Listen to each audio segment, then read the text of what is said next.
Let's go. In this life or the next. In this life or the next. So I just finished Netflix's newest masterpiece of female ferocity, Warrior Nun, and I've just got to talk about it. While pretty much everyone has probably binged it by now, there may have been quite a few things that you may have missed. So let's go ahead and dive right into it.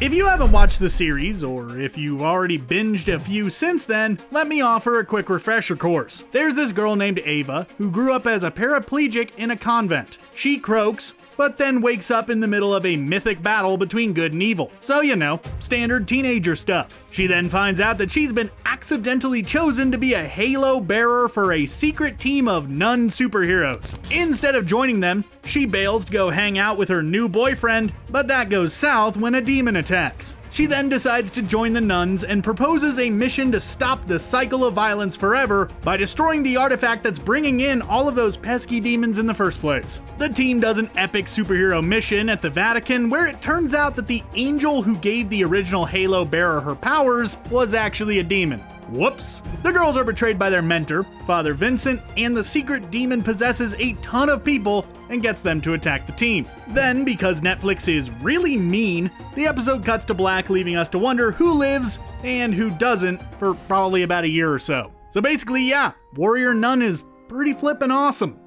So now that you've seen Warrior Nun, or at the very least sat through the brief description of what happens in it, you may be asking yourself, where did Netflix get the idea? Well, if the title didn't give you enough of a clue, it's from a 90s comic book by Ben Dunn. The original series ran for only about 1 year, though it had many spin-offs and continuations that lasted well into the 2000s. Warrior Nun may have the same name as the show and several similar characters, but it's very different. For the most part, the difference comes down to style. The book was pretty much the most 90s thing to ever 90s, and was thankfully toned down for a modern audience. Nun superheroes, awesome. Nun superheroes in thongs, not so much. Bit problematic there. Now, the show is not subtle about being a different story than the comic. If you remember, the series kicks off with the Warrior Sisters bringing in their injured leader. Well, it turns out that this leader, Sister Shannon, was actually the main character in the comic. She loses her life and propels the narrative forward to a new Halo bearer. The decision was made to make it clear from the get-go to fans of the comics that the TV show was going in a completely different direction. It may continue to take inspiration from the long-running comic, but don't expect it to pick up any direct cues from it. Warrior Nun, like its main character, has little interest in tradition, but a lot of interest in doing its own thing. And you may have guessed it by now, but Ava Silva is actually a completely new character invented specifically for this series. While this may anger some fans of the original comic, it's actually a pretty brilliant move. This allows fans of the series to fall in love with a character made just for them, and it also keeps Sister Shannon from being changed too much from the comic. Seeing as Shannon isn't around anymore, it's not like they can really screw her up. Ava also has a lot more charm than any of the characters in the comics do. Marketing characters to comic readers in the 90s versus Netflix fans in 2020 are two completely different tasks. I don't know about you, but I'd say they made the right call with Ava. Who couldn't love that no BS attitude?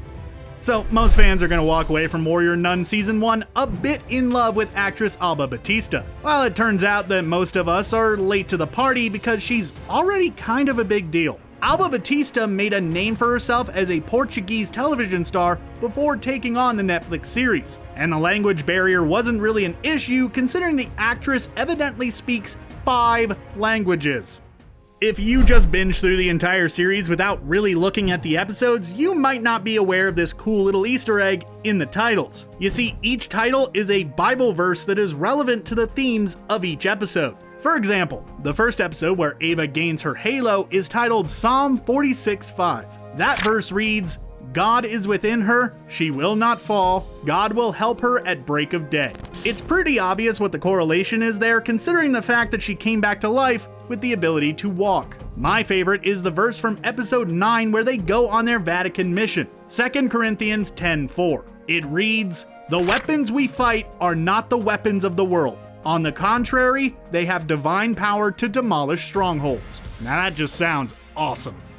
Warrior Nun is a show that just loves to throw twists at you. Some characters who you think are gone come back to life like Lilith. Some that you think are jerks end up being awesome like Mother Superion. Then there's Father Vincent, who may be responsible for me never trusting anyone ever again. Seriously, that one cut deep. One of the first big twists is that Ava didn't take her own life, but had it taken by the evil Sister Francis. If you look back, this is foreshadowed pretty heavily. Francis refuses to list a cause of death, and there are several mini flashbacks that show her looming over Ava. Also, just look at Sister Francis. But you're a very lucky little girl. You're in my care now. The finale of Warrior Nun threw so much at us. Cardinal Doretti became the Pope, Adriel is both alive and a demon, Vincent is evil, and we don't even know what's going on with that portal. It's important to realize that while we're pretty shook over that last episode, that's got nothing on the original fans, the actors. They have expressed across multiple interviews just how shocked they were at some of the twists along the way. Mary's Toya Tucker even had some suggestions about what to do with Vincent once she found him. Let's just say that vengeance isn't going to be a quick shotgun blast to the face this time if she has her way. I love Warrior Nun, but the way they ended the series was just straight up cold. In Warrior Nun, Mary breaks formation with her sisters and attacks a bunch of possessed people, only to be swarmed right as it cuts away. Too mean, Warrior Nun, too mean. If you're freaking out over Mary's fate, don't worry, so is Toya Tucker. The actress expressed that even she is unsure of whether Mary will make it. Tucker went over several of her theories in an interview, and these included the possibilities that she'll end up possessed, that maybe she was always working with Adriel, or that she may just end up being a goner. I hate to break it to you guys, but as far as I know, there isn't actually an organization of demon-slaying nuns. I know, that's pretty disappointing. That being said, the idea for Warrior Nun came from real-life fighting nuns. Evidently, there was a New York Times article about nuns that trained in Taekwondo in Hell's Kitchen. The article was read by Ben Dunn, and the Warrior Nun was born. Jillian Salvius is still a bit of an enigma in the series. While it does seem as though she considers herself to be a good person, it seems like she's toying with things she doesn't understand. That being said, her theories do have a basis in science. Kind of. There are many scientists who believe that there is life outside our universe. There are theories that a potential multiverse of infinite universes, or even pocket universes, exist parallel to ours. She even references a Higgs field, which is basically an energy thought to exist in every universe. For a show about religion and scientific exploration of other dimensions, it's not surprising that there would be some symbolism here and there. One aspect of this that many fans may have missed is the relationship between the two kid characters, Michael and Diego. Both kids are portrayed as down on their luck, but their responses to their situations are polar opposites. Michael's mother has spared no expense to save him from his blood disorder. In fact, she's opening a portal to who knows where just to keep him from losing his life. And it is heavily implied that the portal isn't to heaven, but somewhere a little further south. In contrast, Diego is portrayed as a child accepting of his situation. His last lines to Ava are that he'll see her in heaven. This means that Diego and Michael may end up as vessels or symbols for the good versus evil conflict all around them. That, or I've just gone a little too far with fan theories once again. Part of the appeal of Warrior Nun is all of those beautiful shots of beaches and gorgeous buildings. That's because, if you haven't already guessed it, the show was filmed on location in Spain. The show didn't have the wildest budget in the world, so filming in beautiful locales made up for a lot of weaker production values. Who cares if those demons look like something out of a PS2 game? The churches they're fighting in are so pretty. It also gives the first half of the season a lot more flavor, considering the fact that it was pretty light on the demon slaying. If I could ask for one thing and one thing alone from Season 2, it would be that we'd get more Sister Beatrice. The butt-kicking nun proved to be one of the kindest to Ava, despite the fact that she's all kinds of deadly. Evidently, if the show gets a second season, Beatrice is going to get a lot more to do. Most importantly, the series hints at Beatrice's sexual orientation without really committing to it. A lot of fans want to see this fleshed out, and it appears that the showrunner agrees. So, is it time for Season 2 yet? I'm getting really tired of waiting. Warrior Nun had a pretty strong first season, but there was one aspect of it that fans and critics alike both hated. That's right, I'm talking about Ava's annoying monologues. Evidently, this choice wasn't originally in the script, but was added later on into the series. The logic behind it was that there was just so much going on that they were worried that audiences wouldn't understand what Ava was thinking without an internal monologue. I think I can speak for all Warrior Nun fans when I say this: we understood. Please don't do any more monologues.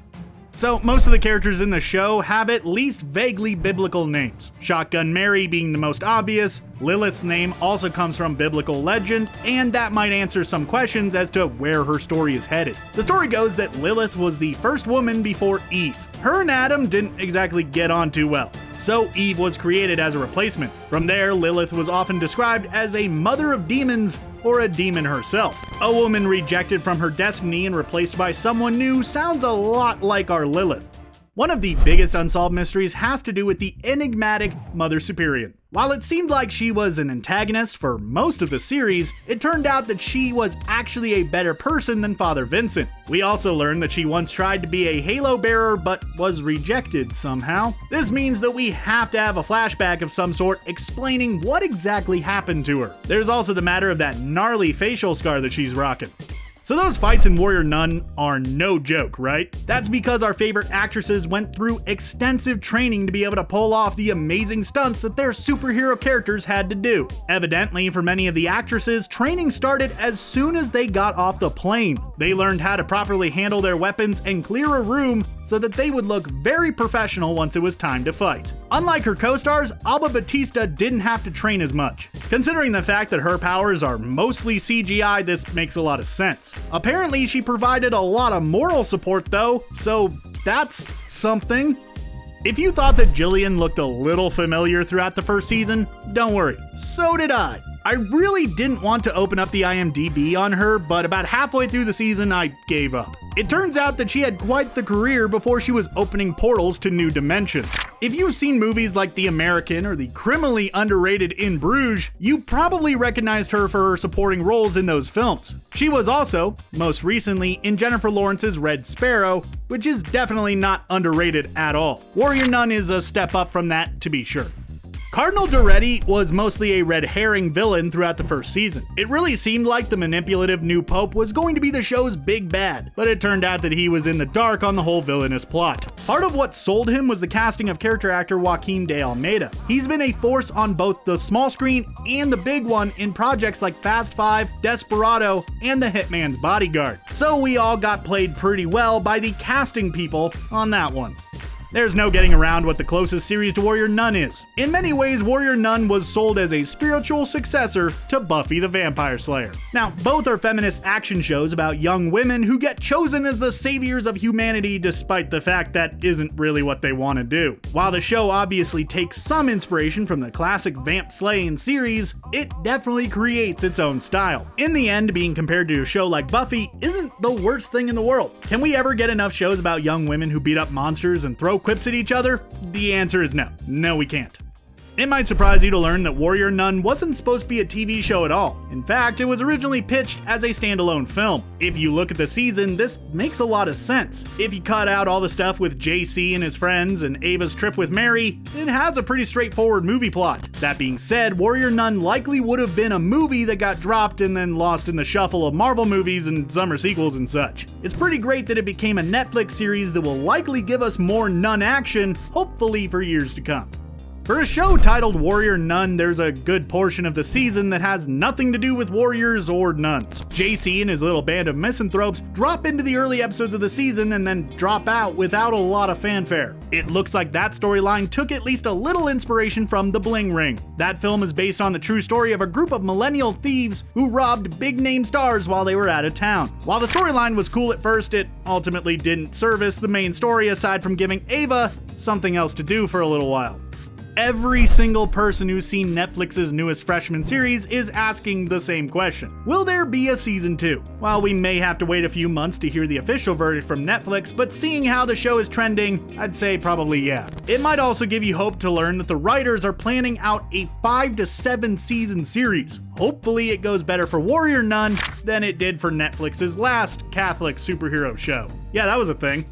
If you finished Warrior Nun and now have a void in your life, I have good news. The creator, Simon Barry, has written several other great shows that you may jump into right now. His most notable work is the Canadian sci-fi series Continuum, which is also known for big twists and cool female protagonists. If you need more monster slaying, his show Van Helsing has a very similar hook to Warrior Nun and amassed quite a cult following. It may be a long wait for season 2, but hopefully these can hold you over for just a little bit. And there you have it, all the cool things about Warrior Nun that you might have missed. What about you? What was your favorite part of the first season? Let us know in the comments, and don't forget to like and subscribe for more dissections of all your favorite Netflix shows. Thanks for watching, and stay safe out there.